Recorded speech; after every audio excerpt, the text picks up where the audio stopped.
বিসমিল্লাহ, আলহামদুলিল্লাহ, আসসালাতু আসসালামু আলা রাসূলিল্লাহ ওয়া বা'দ। সম্মানিত দিনী ভাই ও বোন, আমরা সূরা ফুসসিলাতের 33 নং আয়াতের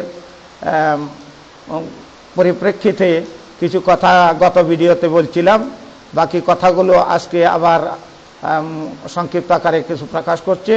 আল্লাহ রাব্বুল আলামিন সূরা ফুসসিলাতের 33 নং আয়াতের 3টি গুণের কথা বর্ণনা করেছেন, যার মধ্যে এই 3টি, যে মুসলিমের মধ্যে নারী হোক পুরুষ হোক এই 3টি গুণ থাকবে, তার কথাই এই পৃথিবীর বুকে সবচেয়ে উত্তম এবং উৎকৃষ্ট। 1 নম্বর গুণ,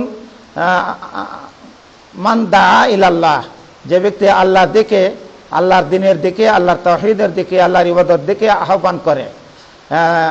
এটা হলো একটি গুণ, দা ইলাল্লাহ, আল্লাহর দ্বীনের দিকে আহ্বান করা।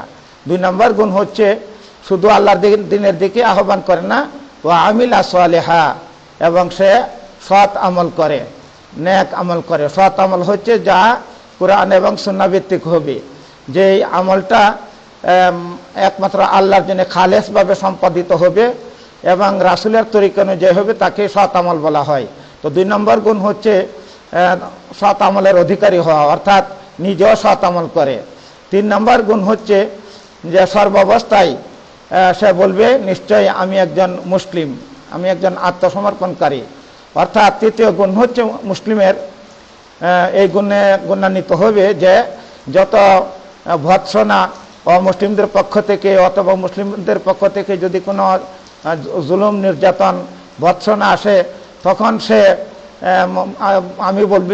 বলবে যে আমি একজন মুসলিম, আমাকে এই দিন থেকে সরাতে পারবে না, আমি দিনের উপর অটল, আমি এই দিনকেই ফলো করব, এই দিনকেই মানব। অর্থাৎ এই 3টে গুণের অধিকারী যে ব্যক্তি হবে, তার চেয়ে উত্তম আর উৎকৃষ্ট কথার দিক দিয়ে আর কেউ হতে পারে না। এই পৃথিবীর বুকে সর্বশ্রেষ্ঠ হবে এই ব্যক্তি, যে ব্যক্তির মধ্যে 3টি গুণ থাকবে। একটি হচ্ছে দাঈল আল্লাহ, আল্লাহর দ্বীনের দিকে, আল্লাহর পথে, আল্লাহর তাওহীদের দিকে আহ্বান করবে, এবং 2 নম্বর নিজেও সৎ আমল করবে, এবং সর্বাবস্থায় সে ইসলামের উপর অটল থাকবে, ইসলামের উপরে দৃঢ় থাকবে, কোনো কিছু তাকে ইসলাম থেকে দূরে সরাতে পারবে না।